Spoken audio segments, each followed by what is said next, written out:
Assalamualaikum warahmatullahi wabarakatuh. Shalom, Om Swastiastu, Namo Buddhaya, dan salam kebajikan bagi kita semua. Perkenalkan, kami dari kelompok 9 yang pada kesempatan kali ini akan mempresentasikan mengenai digital banking, perkembangan global, regulasi, dan perlindungan nasabah di Indonesia. Baik, selanjutnya saya akan memperkenalkan diri dan teman-teman dari kelompok 9. Perkenalkan, nama saya Najwa Syafa. Lalu ada rekan-rekan saya dari kelompok 9, yaitu Rafael Brevi, Batara Jingga, Hilda Rahma, Natasha Dionesekeon, dan Rashid Farel.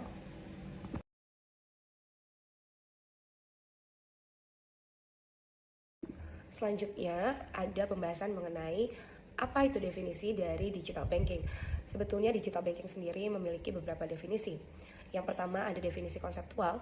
Di sini, digital banking dijelaskan bukan hanya layanan mobile banking dari bank tradisional, melainkan institusi perbankan yang model bisnis dan operasionalnya secara penuh digerakkan oleh teknologi digital, seperti layanan nasabah, verifikasi identitas, transaksi keuangan, hingga pembukaan rekening. Semuanya dilakukan melalui sistem elektronik. Selanjutnya ada definisi yuridis berdasarkan POJK nomor 12 POJK 03 2021 mengenai bank umum.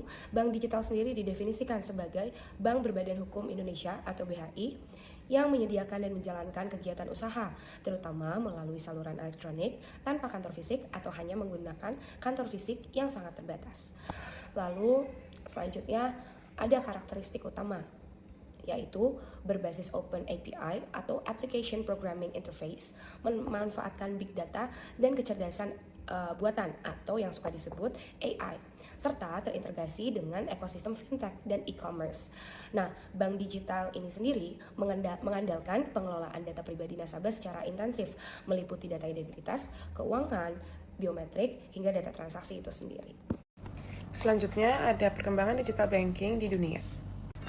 Pada era awal, layanan perbankan digital bermula dari PC banking dan internet banking di akhir tahun 1980-an. Bank-bank besar di Amerika Serikat mulai memperkenalkan transaksi berbasis komputer. Pada era ini, layanan bersifat multi-channel, namun data masih tersentralisasi secara tertutup. Nasabah tetap memerlukan kantor fisik untuk kebutuhan tertentu. Selanjutnya itu era smartphone dan disrupsi industri.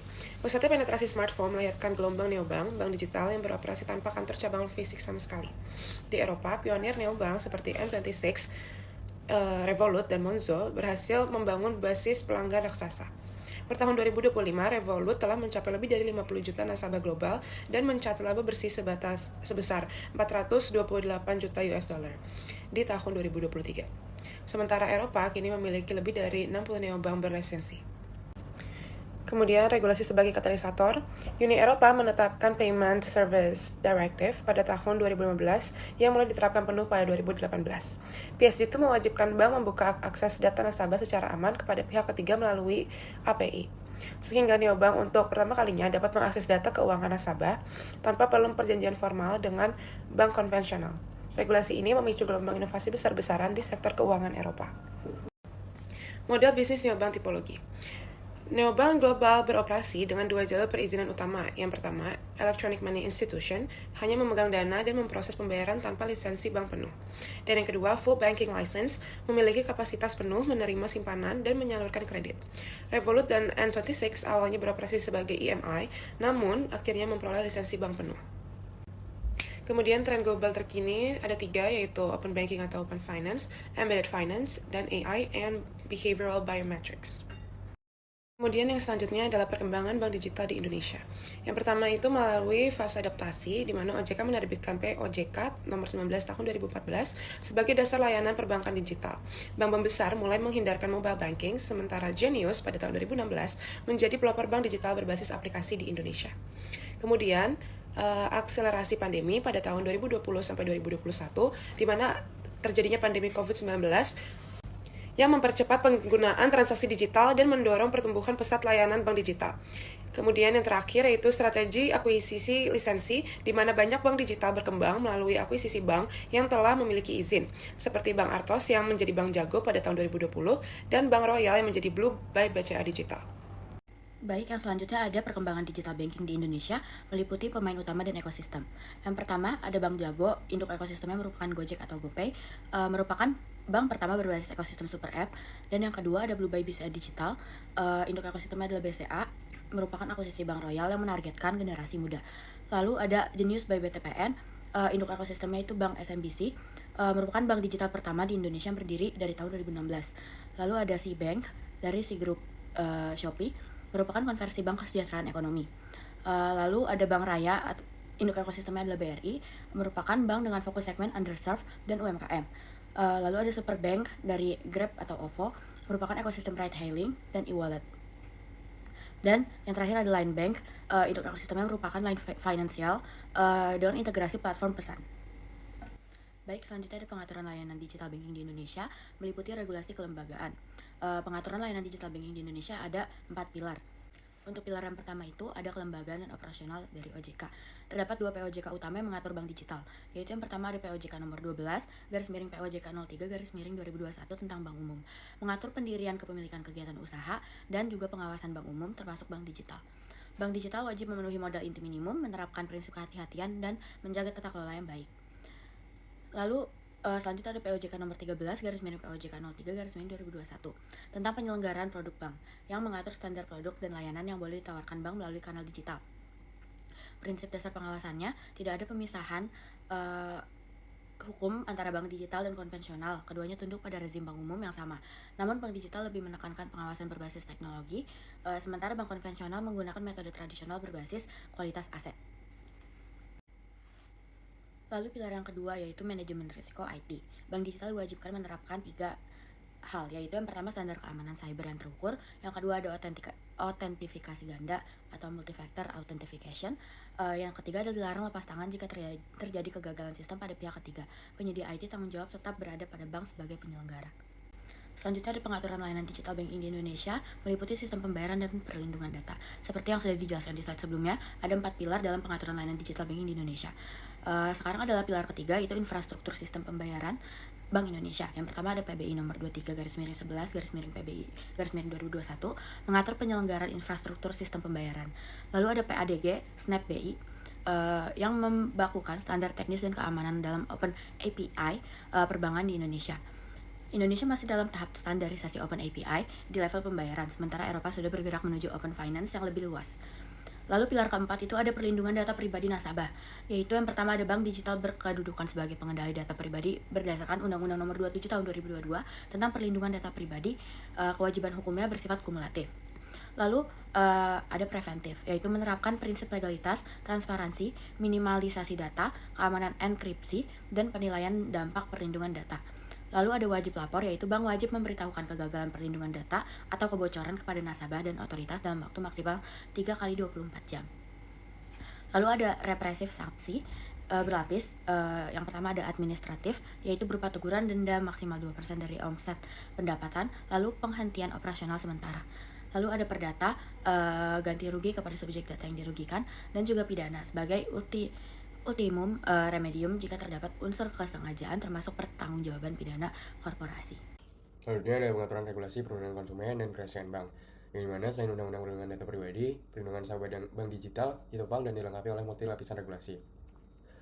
Yang pertama kami ambil Undang-Undang Nomor 10 Tahun 1998 tentang perbankan yang berisikan tentang prinsip kerahasiaan bank, tanggung jawab bank atas data nasabah. Yang kedua ada Undang-Undang Nomor 1 Tahun 2024 mengenai revisi Undang-Undang ITE yang secara garis besar membahas tentang kewajiban keamanan sistem elektronik dan mekanisme sanksi kebocoran data. Yang ketiga ada Undang-Undang Nomor 8 Tahun 1999 tentang perlindungan konsumen yang membahas tentang hak nasabah atas keamanan informasi dan ganti rugi.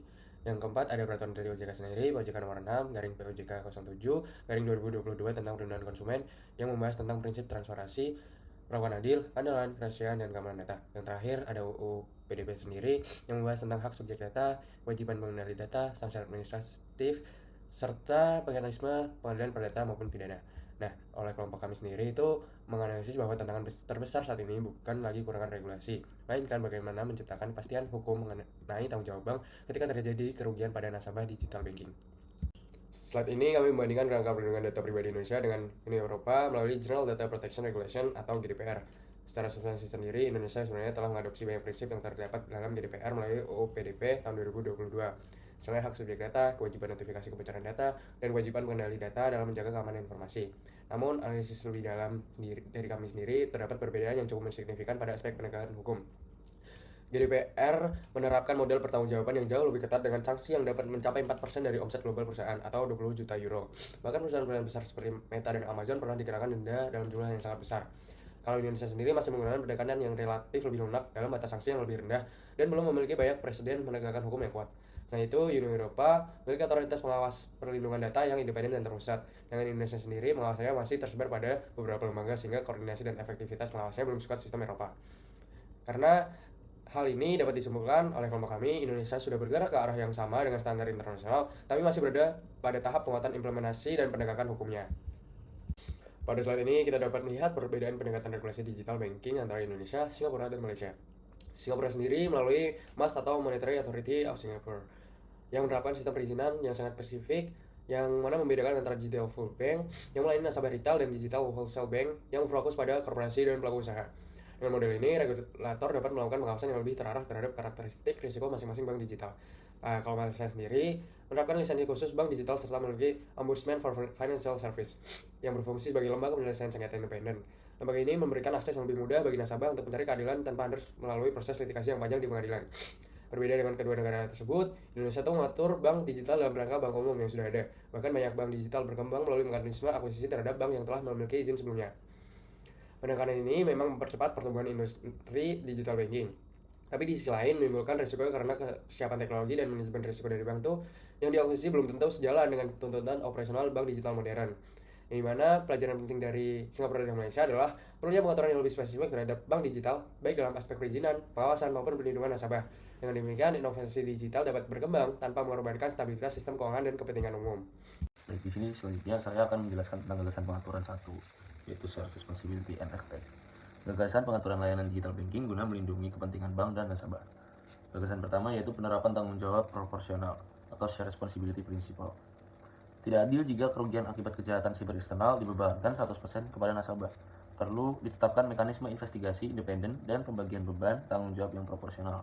Yaitu pertama, bank bertanggung jawab penuh atas kerugian akibat kegagalan sistem, pelanggaran keamanan dari sisi bank, dan kegagalan mitigasi risiko yang seharusnya bisa dicegah. Kemudian kedua, beban pembuktian berpindah ke bank. Bank wajib membuktikan bahwa kerugian benar-benar disebabkan oleh kelalaian nasabah secara sukarela, bukan manipulasi psikologis atau social engineering. Kemudian yang ketiga, model ini sejalan dengan praktik terbaik di Singapura, di mana MAS menetapkan Shared Responsibility Framework atau SRF yang membagi tanggung jawab antara bank dan operator telekomunikasi dalam kasus phishing. Kemudian gagasan kedua, integrasi RegTech, biometrik perilaku, dan sistem deteksi anomali. Mewajibkan bank digital mengadopsi lapisan keamanan berbasis teknologi, yaitu yang pertama, RegTech terintegrasi real-time dengan database Dukcapil untuk verifikasi identitas. Kedua, behavioral biometrics, analisis pola mengetik, kecepatan geser layar, dan lokasi geografis untuk mendeteksi transaksi anomali sebelum terjadi kerugian. Kemudian yang ketiga, AI-based fraud detection, pemblokiran otomatis transaksi yang terindikasi penipuan.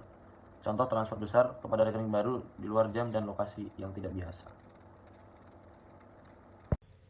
Oke, yang terakhir ada kesimpulan, yaitu perkembangan pesat, resiko meningkat, transformasi digital banking memberikan efisiensi masif dan mendorong inklusi keuangan, namun seiring itu muncul ancaman kejahatan cyber yang semakin canggih, terutama social engineering yang kini menjadi modus dominan, kehilangan dana masalah. Lalu fondasi hukum ada implementasi yang masih lemah, yang dimana Indonesia telah memiliki fondasi hukum melalui PJOK nomor 12 2021, UU PDP 2022 dan UU ITE revisi 2024, namun dalam praktik penegakan hukumnya Indonesia masih tertinggi dibandingkan GDPR Eropa dari sisi sanksi dan kekuatan otoritas, serta masih kalah integritas dibanding dengan sistem terpusat Malaysia dan Singapura. Setelah hukum yang mendesak ditangani, absennya mekanisme share responsibility, tidak ada standar investigasi independen, dan ketiadaan regulasi lex spesialis khusus bank digital menjadikan posisi nasabah sangat rentan dalam sengketa kehilangan dana. Dan yang terakhir, agenda legislasi ke depan diperlukan 3 langkah kebijakan utama. Yang pertama, pembentukan undang-undang perbankan digital yang bersifat lex spesialis. B, penerapan mekanisme share responsibility dalam ganti rugi cyber. Dan terakhir, standarisasi kewajiban keamanan perangkat nasabah serta edukasi digital yang meningkat. Dan yang terakhir, ini ada di daftar pusaka kami, yaitu daftar-daftar referensi yang kita gunakan. Dan itu saja dari kami, terima kasih. Mohon maaf bila ada kekurangan.